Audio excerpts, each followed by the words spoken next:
el sílabus tiene un orden de clases, el cual yo lo he alterado para seguir una secuencia, pero al final vamos a hacer todas las clases. Pero he dividido al sistema cardiovascular. Primero vamos a ver lo que es la bomba impulsora, que es el corazón. Luego vamos a ver todo lo que pasa con las arterias, que son las que llevan la sangre a todo el cuerpo. Y luego vamos a ver la circulación venosa, que es la que retorna la sangre. En ese orden lo vamos a hacer. Primero vamos a empezar estudiando la bomba cardíaca. Ustedes saben que el sistema cardiovascular es parte del sistema del espacio extracelular, que contiene el líquido intravascular, que es la sangre, y que la hace circular por todo el cuerpo. El sistema cardiovascular es el responsable de que le llegue a cada célula de nuestro cuerpo, le lleguen las sustancias que éstas necesitan para poder vivir. Entonces es el que mueve a todo el líquido extracelular, ya que lo mueve, lo hace circular por todo el cuerpo, lo deja en las células, todo el líquido que la célula necesita, y recoge de las células todo lo que la célula no necesita, y lo lleva hasta los órganos que deben desechar todo lo que no necesitamos, ¿no? Eso vamos a ver, de eso se trata, de estudiar la fisiología de cómo funciona este sistema para que garantizarle a la célula todo lo que la célula necesita. Esa es la función del sistema cardiovascular. De ahí que cuando falla este sistema, ¿qué pasa? Las células no reciben nada. De ahí que es un sistema que es fundamental para la vida. El aparato cardiovascular es fundamental para la vida. Se para este sistema, y este sistema se para cuando se para la bomba, y el hombre está muerto. Se para la bomba y el hombre está muerto, porque no le llega a la célula nada de lo que ésta necesita para poder vivir, ni tampoco se puede sacar lo que no necesita. Entonces la metodología que vamos a seguir va a ser que vamos a ir explicando la fisiología normal y alguna patología. Vamos a ir hablando de alguna patología para resaltar la importancia de ese aspecto fisiológico del que estamos hablando. De eso se va a tratar la siguiente. Entonces primero vamos a hablar sobre la bomba, en la cual vamos a interrelacionar la estructura microscópica del aparato cardiovascular con su función, resaltar las funciones más importantes que tiene este sistema para la vida, y vamos a remarcar algunas alteraciones de su función que ponen en riesgo la vida. La siguiente. Vamos primero a ver lo que es la irrigación cardíaca, la morfología microscópica del corazón, las propiedades eléctricas, propiedades mecánicas, el tejido marcapaso, el ciclo cardíaco y el gasto cardíaco. La siguiente. La irrigación cardíaca. El corazón es el que se encarga de irrigar a todas las células. Pero el corazón se irriga también a sí mismo. El corazón es quien se encarga de irrigar sus propias células. Y esta irrigación se hace a partir de estas arterias que se llaman arterias coronarias, que existe una coronaria derecha e izquierda, que se distribuyen cada uno por cada lado del corazón, ¿no? La derecha por la derecha y la izquierda por el lado izquierdo del corazón. Son las dos ramas, las primeras ramas que emite la aorta en su nacimiento del ventrículo izquierdo. Entonces estas arterias, si bien es cierto, están casi por la superficie del corazón, de la masa cardíaca, tienen ramificaciones que van atraviesan toda la pared del miocardio. Miocardio es el músculo cardíaco. A la pared del músculo se le llama miocardio. Entonces, estas ramificaciones penetran hacia el interior e irrigan toda la parte interna de esta cavidad, de estas cavidades que son las cámaras cardíacas. No, la parte de afuera se conoce como epicardio y la parte de adentro es el endocardio. La parte interna de la pared de la cámara cardíaca se llama endocardio. Entonces, eso es lo que... Y estas arterias, entonces... Perdón, voy a contestar. ¿Aló? Sí. 4:30. O 4:15. Sí, sí. Ya, listo, yo paso. 4:15. Listo. Entonces, el endocardio viene a ser la parte interna y estas arterias entonces se ramifican hacia el interior de la pared, del músculo miocárdico. La mayoría de gente tiene anastomosis, así como ven esta comunicación acá, entre el lado derecho y el lado izquierdo. Tienen comunicaciones entre el lado derecho y el lado izquierdo. Estas se llaman anastomosis coronarias o puentes coronarios naturales, porque también existen puentes coronarios que se pueden hacer quirúrgicamente. Puente coronario también conocido como un bypass coronario.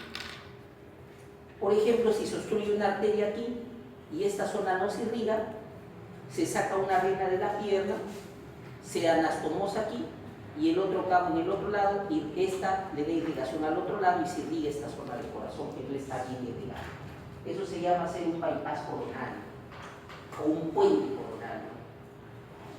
Las personas que tienen estas anastomosis naturalmente, que así nacieron, que así vinieron de fábrica, entonces es muy poco probable que estas personas hagan problemas coronarios de irrigación coronaria, como por ejemplo vamos a ver los infartos.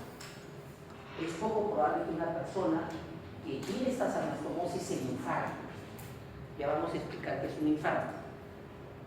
¿Por qué? Porque si se obstruye una coronaria, que es una de las patologías modernas, las obstrucciones coronarias, se obstruye una coronaria, esta zona deja, por ejemplo, si se obstruye aquí, esta zona dejaría de irrigarse, pero como viene irrigación de este lado, se irrigaría este lado y nunca se podría obstruir una coronaria y difícilmente habría una falta de irrigación en esa zona que está obstruida porque viene del otro lado de la irrigación. Algo que no pasaría si es que esta persona no tiene estas anastomosis. La siguiente. Entonces el corazón, es importante recordar que el corazón se contrae y al contraerse comprime las coronarias, de modo que las porciones subendocárdicas del ventrículo izquierdo tienen lugar solo en la diástole. Esto es importante saber, que cuando el corazón es un músculo que se contrae, si estamos diciendo que las arterias coronarias emiten ramificaciones que atraviesan toda la pared, todo el miocardio para irrigar la parte interna, cuando el corazón se contrae, ¿qué pasa? Comprime a las coronarias y la zona endocárdica se queda sin irrigación. De modo que en cada sístole cardíaca, sístole es la contracción, entonces las zonas más internas del corazón se quedan sin irrigación. Y solo esas zonas se irrigan cuando el corazón se relaja y hace la diástole, en el momento de relajación. Entonces las zonas internas del corazón se irrigan durante la diástole. Y durante la sístole, el corazón se queda sin irrigación, sobre todo las zonas más internas que esta subendocárdica. El flujo coronario también disminuye con la disminución de la presión diastólica en la aorta. Lógicamente, si estamos diciendo que el corazón se irriga durante la diástole, ¿qué pasa si a una persona se le cae la presión diastólica? Vamos a suponer que es un corazón que está latiendo y es el corazón, sabemos que se irriga durante la diástole y la presión diastólica cae. Vamos a ver que existen dos tipos de presión, la presión sistólica y la presión diastólica. Y la presión diastólica es la responsable de la irrigación coronaria. Entonces, cuando cae la presión diastólica, el corazón se irriga menos en ese momento de diástole.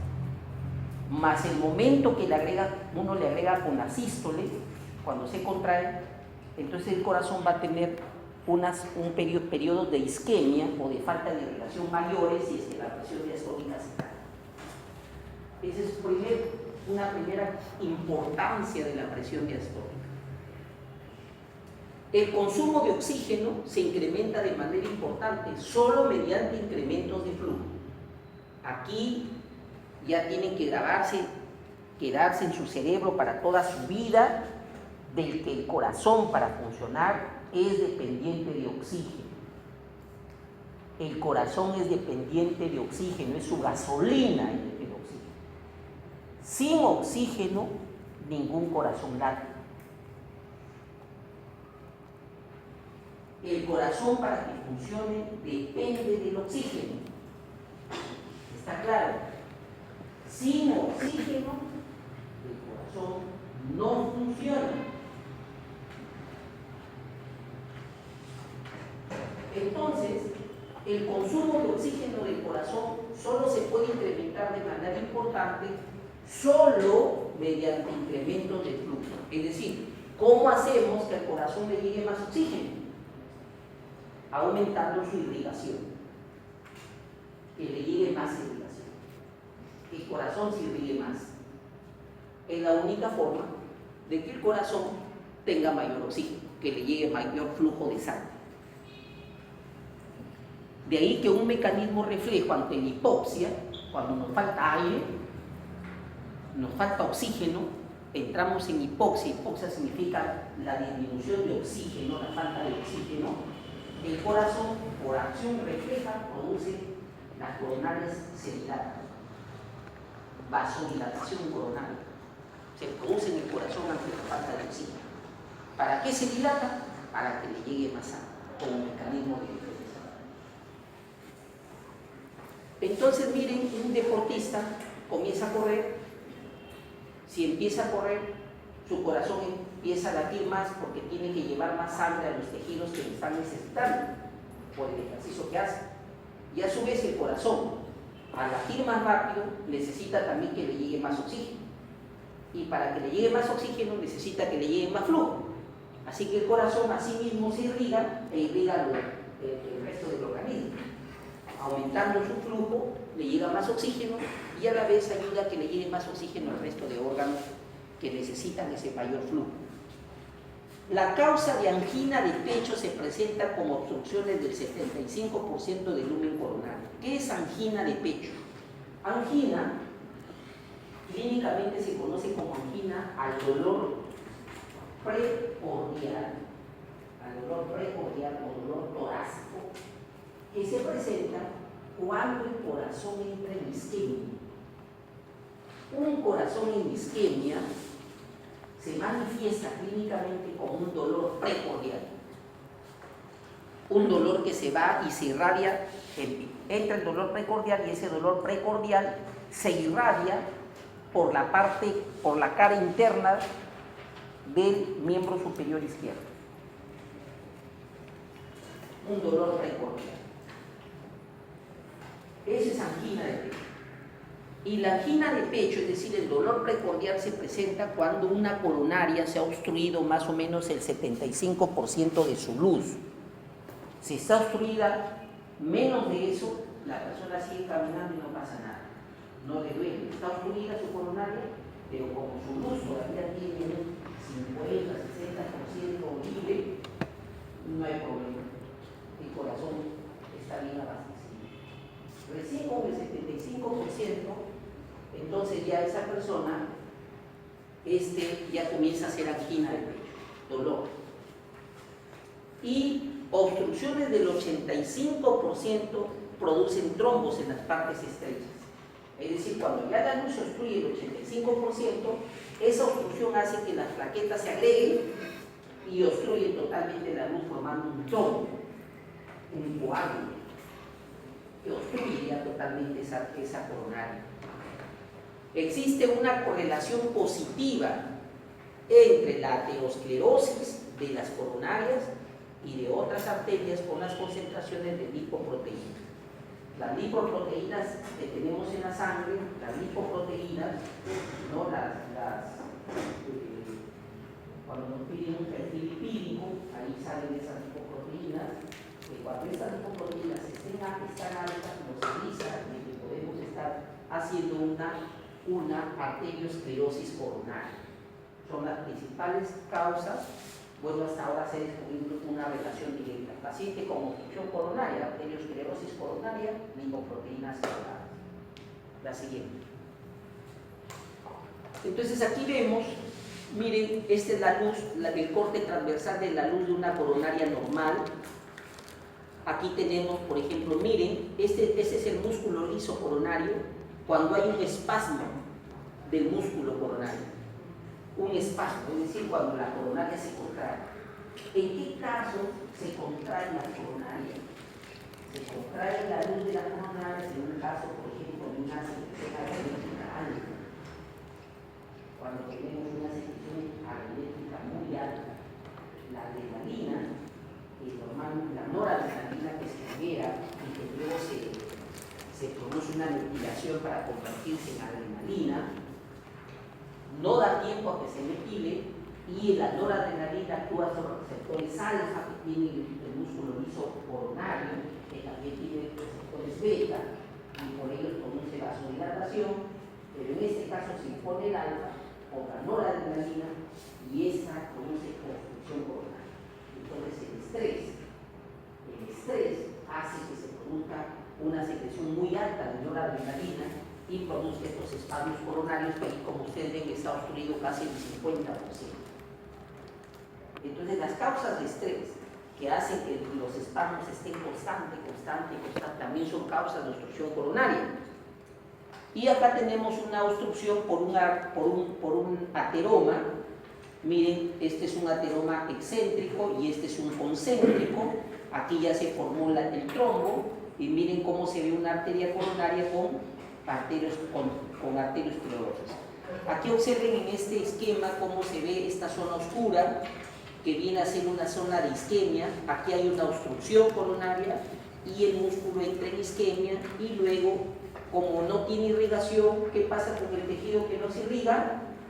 Se mueve. Al miocardio muerto, necrosado, se le conoce como infarto. Infarto es el músculo cardíaco necrosado. Infarto es el ataque, no es cuando dice, ay, se cayó, se murió, ay, le dio un infarto. La mayoría de gente cree que el infarto es esa parada cardíaca que hace que el hombre se caiga. Pero un paro cardíaco no se debe solo a un infarto. Puede deberse a una taquiarritmia, a una fibrilación ventricular, a una alteración del ritmo, a un bloqueo del nodo sinoauricular. Un paro cardíaco puede deberse a 1000 cosas, pero no solo a un infarto. Infarto es esto, que se muere esa parte del corazón y este corazón, el resto sigue latiendo normal. Y la persona puede estar caminando con su infarto por ahí. Se está infartando.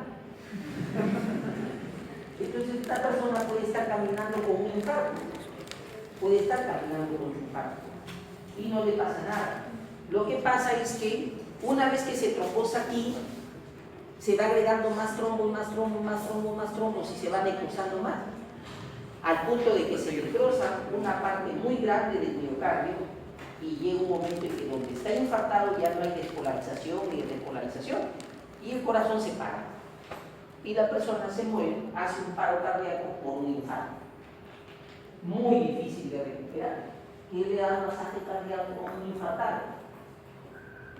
Nunca va a salir adelante, a menos que lo lleven a un hospital, de urgencia, un tubo y le pongan pues aquí un marcapaso de emergencia, le pongan un inotrópico positivo que haga que lata lo que queda del corazón. Entonces, reanimar a un paciente en paro cardíaco por un infarto es casi imposible, ¿cierto? Porque ese corazón no va a responder a la reanimación. Algo que sí puede ocurrir cuando hay un paro cardíaco por una alteración clínica como una hiperpotasemia, una hipercalcemia, una acidosis, un paro cardíaco por una fibrilación, un paro cardíaco por una obstrucción respiratoria, por falta de oxígeno. Entonces uno puede reanimar ese corazón. Pero por infarto es muy difícil reanimarlo, ¿no? La siguiente. Bien, entonces acá tenemos este esquema fisiopatológico de la isquemia miocárdica, donde tenemos la demanda metabólica con el flujo sanguíneo que debe encontrarse en equilibrio. Demanda metabólica versus flujo sanguíneo. Si el corazón tiene mayor demanda metabólica porque va a hacer mayor trabajo, debe tener mayor flujo. Y debe haber un equilibrio entre la demanda metabólica y el flujo sanguíneo. Mayor demanda metabólica, mayor flujo sanguíneo. Menor demanda metabólica, menor flujo sanguíneo. Cuando ocurre un desequilibrio entre estos dos, se produce el isquemia. Es decir, un corazón que tiene mayor demanda metabólica, pero no recibe buen flujo, como el caso de la obstrucción coronaria. Vamos a suponer que una persona que tiene una obstrucción, ¿no?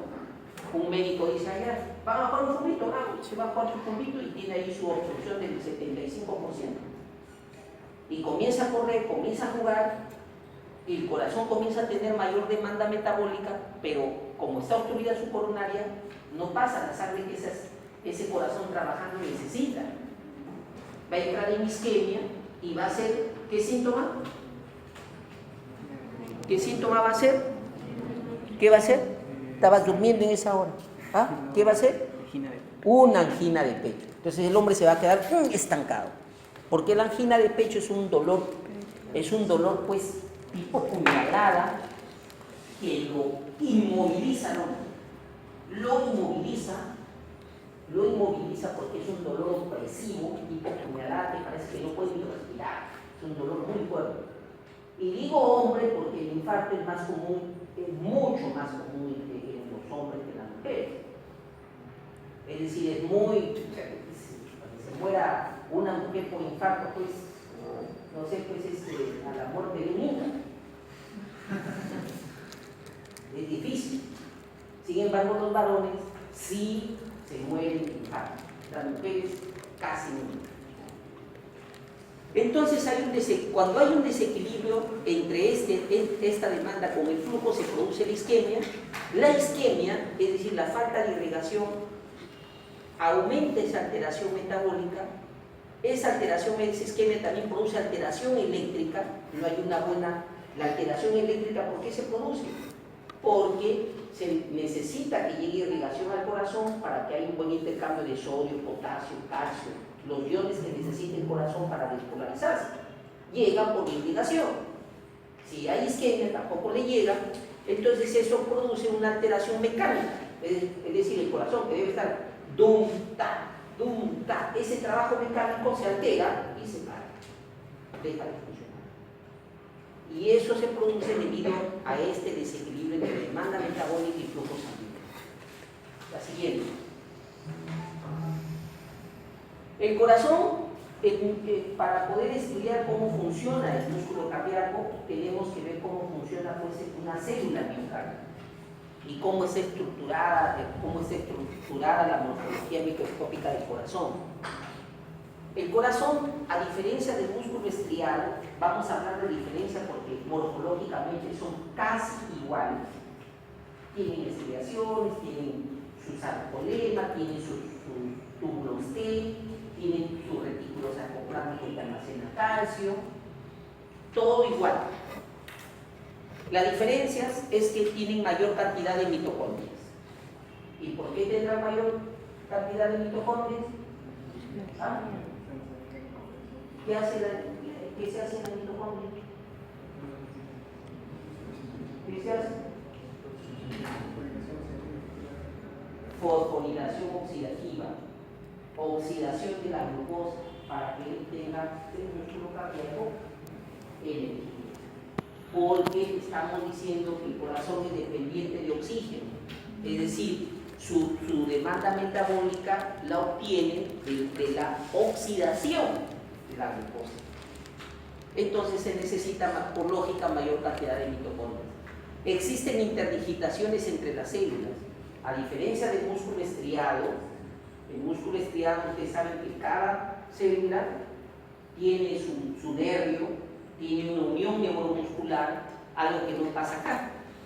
Aquí hay una unión neuromuscular, pero que llega a una célula, pero esa célula tiene una comunicación con la otra.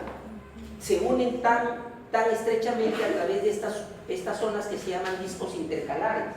De modo que si un nervio despolariza a una célula miocárdica, esa despolarización de esa célula a través de los discos pasa hacia la otra. y es hacia la otra, y hacia la otra, casi como el músculo liso. Así que el corazón funciona como si fuese un sinsito, así, como una unidad. Estas uniones son de poca resistencia para la diseminación y la excitación de una fibra a otra. El músculo funciona como un sinsito y el sistema T se localiza en la línea Z. El sistema T. En el estriado el sistema T se localiza en las bandas, en las líneas A y la siguiente. Acá tenemos, miren cómo están las células. Este es una célula miocárdica, este es el disco intercalar, se comunica una con la otra, de modo que si se estimula esta, de aquí se estimula esta, de acá a acá, de aquí para allá, de aquí para allá, y se estimula todo. De ahí que ustedes ven que el corazón, cuando se contraiga, vamos a ver que hablamos como si fuese una sola cosa. Se contrae al unísono, todo. Todo se contrae como una sola masa. Tienen sus bandas, ¿no? las actinas, las miocinas, acá están las mitocondrias gigantescas, ¿no? Esta es una sarcómera, y la contracción viene a ser el entrecruzamiento entre la actina y la miocina. La siguiente. ¿Cuáles son las propiedades eléctricas? El corazón también tiene su potencial de membrana en reposo. Este potencial de membrana en reposo es de menos 90 milivoltios. El potencial de reposo, conocido como fase 4, ya vamos a ver la onda del potencial de acción del músculo. La fase 4 se conoce como potencial de reposo y depende fundamentalmente de la conductancia celular al potasio. Ya hemos visto como el potencial de membrana en reposo depende básicamente de la conductancia para el potasio. ¿Por qué? ¿Por qué depende de la membrana celular? ¿Por qué depende del potencial de membrana en reposo? Depende de la conductancia para el potasio.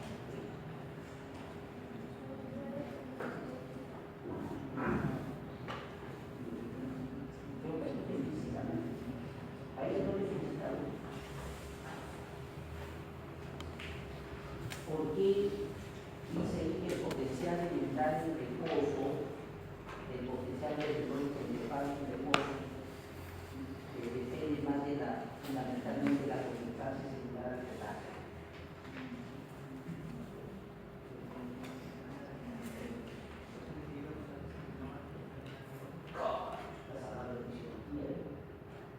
¿A ti te felicito? Porque el potencial de membrana en reposo es el que más se acerca al potencial de equilibrio para el potasio.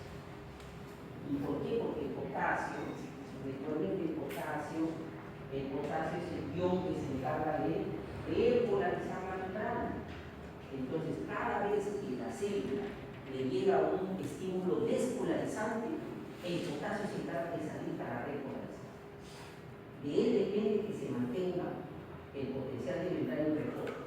Salvo que ven un estímulo muy fuerte, la célula recibe un estímulo tan fuerte como para que se abran tantos canales de sodio, y el sodio, siguiendo su gradiente electroquímico, ingrese a la célula y la despolariza. Entonces, ¿por qué se mantiene la célula en su potencial de membrana en reposo en equilibrio? Porque es el potasio que se esté encargando de compensar cualquier estímulo despolarizante que llegue. Entonces, la membrana, el potencial de membrana en reposo es un potencial que es igual al potencial de equilibrio del potasio, como dije en la primera. Entonces, esto pasa también en el corazón. La capacidad de la membrana en reposo para conducir potasio es mucho mayor que para conducir sodio o calcio. Igualito como en el nervio, igual como en el músculo estriado. Entonces, la membrana tiene mayor capacidad de conductancia para el potasio que para el sodio y el calcio. La duración de los potenciales de acción es mucho mayor en las células nerviosas del músculo liso, pues la duración de su potencial de acción del músculo cardíaco es mucho mayor que en las células nerviosas, que del músculo liso o del músculo estriado. Es un potencial mucho más largo vamos a ver que dura 200 milisegundos. ¿Cuánto dura el potencial de acción de la célula nerviosa?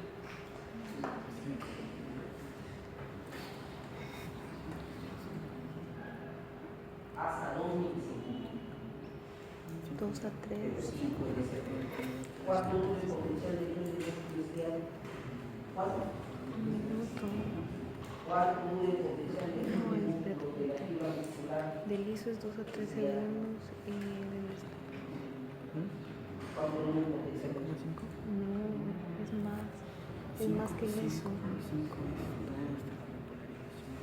5 milisegundos. El promedio, 5 milisegundos. Puede haber el ISO es 2 a 3. más de la célula y de la célula estirada de 5 milisegundos. En una fibra nerviosa, 2 milisegundos tiene el potencial de acción. Del músculo cardíaco dura 200 milisegundos. Imagínense lo larga que es, lo tan duradera que es. Los potenciales de acción son distintos en los diferentes tipos de células cardíacas, dependiendo de su función y localización.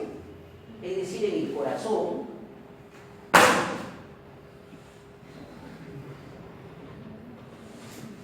se mueven muchos almorzos. Dos almuerzos. Con razón no empieza a dormir y cuidar que me avisen para ir a acompañar. Esto es un mucho. ¿Y qué se pasa? ¿Está conmigo los dos? Dos almuerzos también. Entonces, los potenciales de acción en el corazón, miren, las fibras cardíacas, si bien es cierto, es una sola fibra, pero miren, las fibras cardíacas auriculares tienen una forma de potencial diferente a las fibras ventriculares. Y las fibras nodales, que también es un miocardio, también es célula miocárdica, las fibras nodales, son fibras miocárdicas altamente especializadas, también tienen un potencial de acción, pero diferente a las ventriculares y auriculares. Es decir, dependiendo de qué zona del corazón estamos, viene el potencial de acción, tiene su forma, su gráfica, dependiendo de qué fibra miocárdica se trata. La siguiente. Aquí vemos eso. Por ejemplo, miren acá el nodo sinusal. Miren su potencial como es. El músculo auricular, miren su potencial como es. Del nodo aurículo ventricular, miren su potencial como es. Del fascículo del haz de His, miren su potencial como es. De la fibra de Purkinje, del músculo ventricular, miren cómo es del músculo ventricular.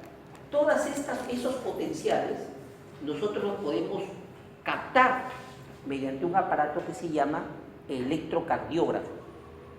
Ponemos electrodo alrededor del corazón, lo cerramos al corazón de electrodos que captan los estímulos cardíacos, los estímulos potenciales eléctricos que emite el corazón, y lo conectamos a un aparato que capta todos esos potenciales y los grafica. Y al final va a salir esta gráfica que está acá, mira, que es el corrido electrocardiográfico del corazón. Es el popular electrocardiograma.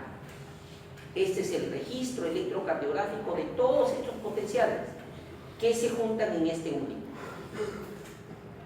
Y este corrido electrocardiográfico también tiene que ver con los movimientos que hace el corazón: sístole, diástole, despolarización, repolarización. Entonces el electrocardiograma no viene a ser otra cosa que el registro de todos los potenciales de acción que emite el corazón. La siguiente. Algunos textos dividen, Gannon también lo menciona, pero por ahí así muy brevemente, que hay dos, o sea, les llaman a los potenciales de acción, los dividen en dos grupos. los potenciales de respuesta rápida y los potenciales de respuesta lenta. Se conoce como potenciales de respuesta rápida a las fibras miocárdicas auriculares, ventriculares, células de Purkinje localizadas en las superficies endocárdicas de los ventrículos. Y de respuesta lenta se llaman a los potenciales que se encuentran en el nodo sinoauricular y aurículo-ventricular. Es decir, hablamos de potenciales de respuesta lenta cuando nos referimos al sistema especializado de conducción, ¿no? Nodo sinoauricular, nodo aurículo-ventricular. Y cuando hablamos del resto auricular, ventricular, o sea, miocardio, estamos hablando de potencial de respuesta rápida. La siguiente. Entonces miren, acá tenemos un potencial de respuesta rápida, conocido también como respuesta rápida o no marcapaso, y acá tenemos un potencial de respuesta lenta conocida como marcapaso. Marcapaso es el sistema de conducción, al nodo sinoauricular se conoce como tejido marcapaso. Entonces miren la onda como es acá, y miren la onda como es en el nodo. Entonces el tipo de potencial de acción es este, generalmente se elige de todos los potenciales que hemos visto de las formas, generalmente se escoge para estudiar el potencial del músculo ventricular, que es esta forma, que es del músculo ventricular. Y tiene estas, y se le ha sumado, o sea, se le ha clasificado en número. Así tenemos esta zona de ascenso, esta espiga que es la despolarización, se llama fase 0, esta pequeña repolarización, esta espiga de regreso, de repolarización, fase 1, esta meseta se conoce como fase 2, este descenso, que es la repolarización, se conoce como fase 3, y el potencial de membrana en reposo se llama fase 4. Otros de estos los conocen como otras siglas. Por ejemplo, al ascenso le llaman 1, 2, 3, 4. Nada más. No hay fase 0. Entonces, miren, la fase 0, que es la fase de ascenso o despolarización, representa el gradiente de sodio, que es el que ingresa el sodio, gradiente de sodio. Luego viene esta fase que es la meseta, representa la gradiente de calcio. Esta fase 3, que es este descenso que está acá, representa la gradiente del potasio, y luego viene ya el potencial de membrana. Entonces, en un potencial de acción, ya se duermen los alumnos, 2, 3 alumnos están que se duermen. Entonces, el potencial de acción en el corazón tiene estos gradientes: la gradiente de sodio, de despolarización, y la gradiente de potasio de repolarización. La diferencia con lo anterior es que esta despolarización se debe a dos gradientes, de sodio y calcio. Miren, acá, sodio y calcio. Fase 0 y fase 2 es la despolarización. Gradiente de sodio y gradiente de calcio es la despolarización, y gradiente de potasio es la repolarización. Mientras en nosotros hemos dicho despolarización, ingreso de sodio, repolarización, potasio, en el corazón es despolarización, es sodio y calcio. Sodio y calcio. La verdad que la despolarización la inicia el sodio y la mantiene el calcio. El calcio es la responsable de que dure la despolarización más tiempo. El calcio es el responsable de que sea una despolarización larga. Mientras que en las fibras marcapaso tenemos esta fase 1, 2 y 3.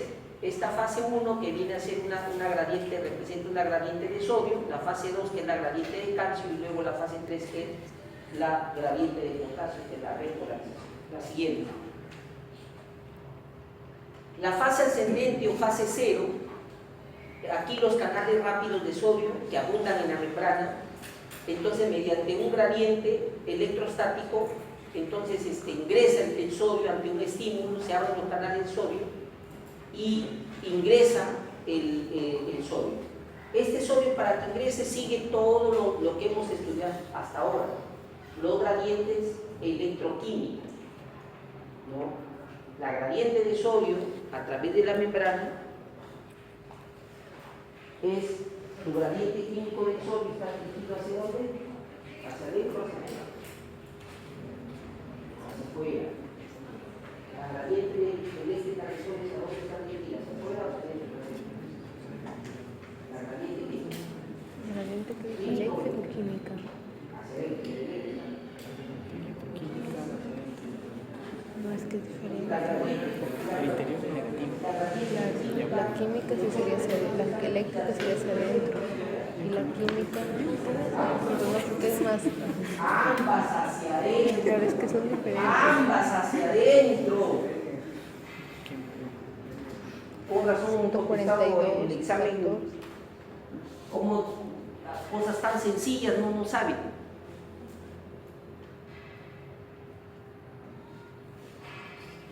A ver, la primera pregunta del examen les pregunto que calculen la osmolaridad. ¿Cuál es la osmolaridad? Y le estoy dando el valor del sodio, que es 158. ¿Cuál sería la osmolaridad? A ver, creo que has almorzado bien. ¿Cuál sería la osmolaridad si la concentración de sodio es 158? ¿Qué tendría que ser?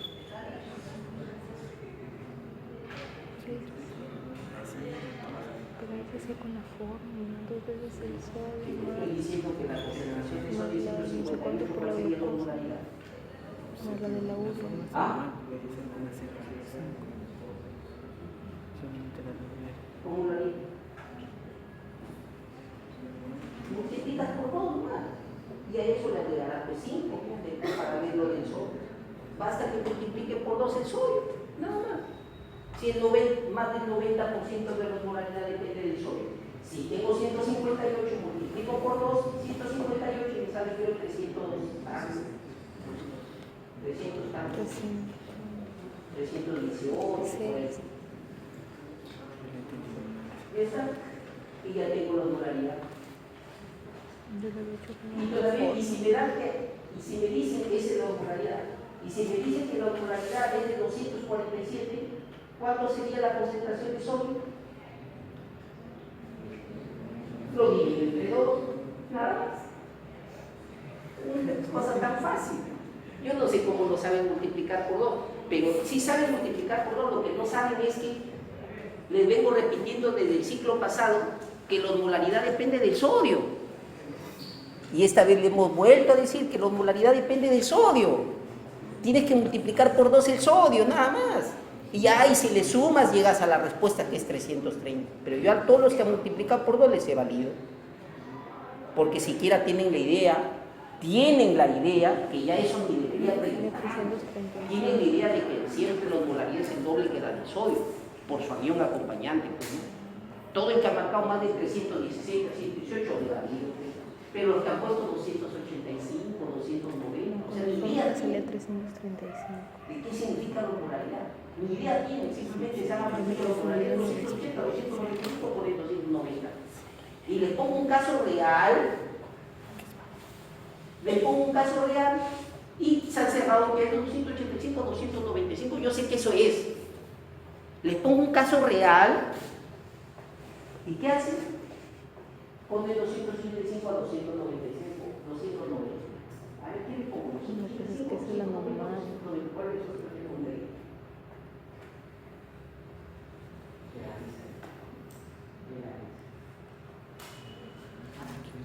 Y le pregunto, pero si la osmolaridad es de 247, ¿cuánto debería ser la concentración de sodio con esa osmolaridad?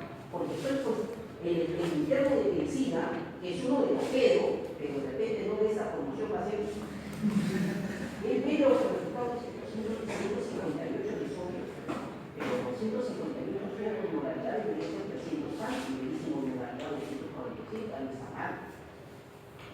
Y se va a dar la de preguntar. Oiga, ¿cómo usted me dice 158 de sodio? Y le pone osmolaridad de 247, esa osmolaridad está mal, porque debería ser. Porque si sería 247, el sodio debería ser 127. Entonces ese es un interno de medicina que ha llevado va su curso de biofísica bien llevado y su curso de fisiología lo ha aprendido bien. Algo tan sencillo, pero yo voy a regalarles este examen a los alumnos. Voy a regalarles el examen. ¿Te acuerdas, amigo?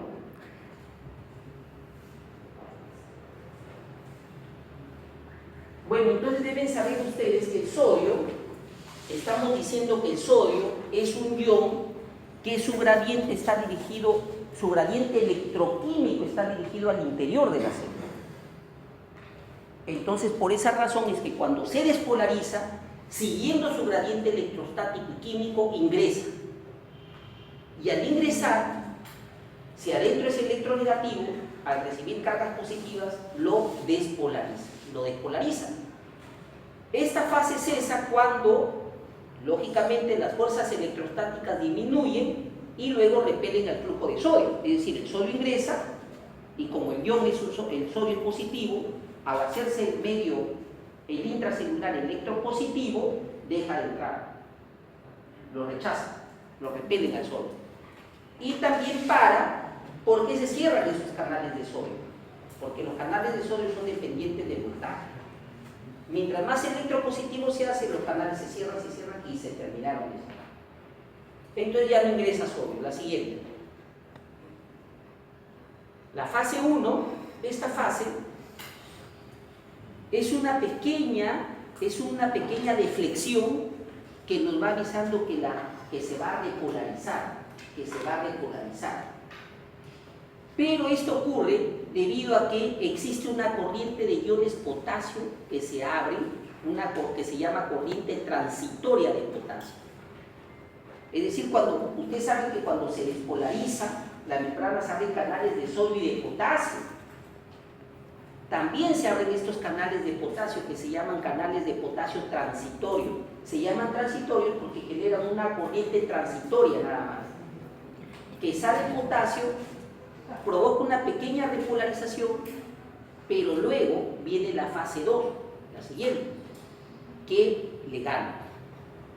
La siguiente, oye, se durmió también, mucho caso. Total. La fase 2, aquí el potencial de membrana, miren, es positivo y permanece así durante toda la fase 2, ¿no? Toda la fase 2. Y esta fase 2 se debe a que aquí se abren canales de calcio, ¿no? El potasio sale de la célula, ese potasio, su salida es tan limitada que no logra repolarizar. Entonces se abren canales de calcio, a través de estos canales ingresa el calcio, y estos canales de calcio generalmente ya se están activando cuando el potencial de membrana está en menos 35 milivoltios, acá más o menos. De menos 90 se hace menos 90, menos 80, menos 70, menos 60, 50, se va haciendo cada vez más electropositivo. Y cuando llega a menos 35 milivoltios, la membrana ya comienzan a abrirse los canales de calcio. Y los canales de calcio, el calcio, siguiendo su gradiente químico, comienza a ingresar a la célula. Se abren tantos canales que siguiendo su gradiente químico, el calcio ingresa. Al ingresar el calcio, hace que esa despolarización, adentro ese electropositivo, se mantenga electropositivo y se haga la meseta esta electropositiva. ¿Ven? Así es. Esta entrada de calcio interviene en el acoplamiento de la excitación-contracción, que vamos a hablar, aquí también se ve el acoplamiento de la excitación-contracción que se da en el músculo estriado. La siguiente. Génesis de la repolarización. ¿Cómo va la fase 3 o repolarización? Aumenta la salida de potasio y la gradiente de potasio vuelve a los niveles presentes en la membrana en reposo. Descenso de la entrada de calcio por descenso de la gradiente de calcio. Es decir, el calcio deja de ingresar acá. ¿Por qué? Porque al ingresar el calcio, estos canales se cierran porque son dependientes del gradiente de menos 35, del voltaje menos 35 milivoltios. Mientras más electropositivo se hace, los canales empiezan a cerrarse. Se cierran. El aumento de la gradiente de potasio depende de 3 tipos de canales, ¿no? Primero la salida transitoria, y luego los canales que se llaman rectificadores, se llaman canales rectificadores de potasio porque son canales que se abren dependiendo del potencial. Conforme se va haciendo electropositivo, ese electropositivo se va abriendo, pero conforme se va haciendo electronegativo se van abriendo más hasta que se abren cantidad de canales de potasio y se repolariza. Una vez que se ha repolarizado, aquí se activa la TPasa sodio y potasio para sacar, bombear el sodio hacia afuera y el potasio hacia adentro. Pero aquí también hay otra TPasa, la TPasa de calcio. Hay una TPasa de calcio. Hay dos bombas de calcio. Una que bombea solo calcio hacia afuera y otra que también bombea calcio con sodio, intercambia sodio con calcio. Así como la TPasa introduce, saca 3 sodio por cada 2 potasios, esta TPasa también así, por cada sodio que ingresa, saca calcio. Es una TPasa entonces sodio-calcio y otra que es solo una TPasa de calcio, que se encarga de sacar calcio. La siguiente. En esta fase 4, que es la fase de salida de potasio, la salida de potasio en la fase 3 recupera los niveles de reposo en la membrana, todas las alteraciones producidas, las alteraciones iónicas de sodio, potasio, se corrigen con la TPasa sodio-potasio, y las alteraciones en las concentraciones de calcio son corregidas por el intercambiador sodio-calcio, lo que acabamos de explicar, ¿no? Este escrito, por si acaso, ahí para que lo lean. Resumiendo,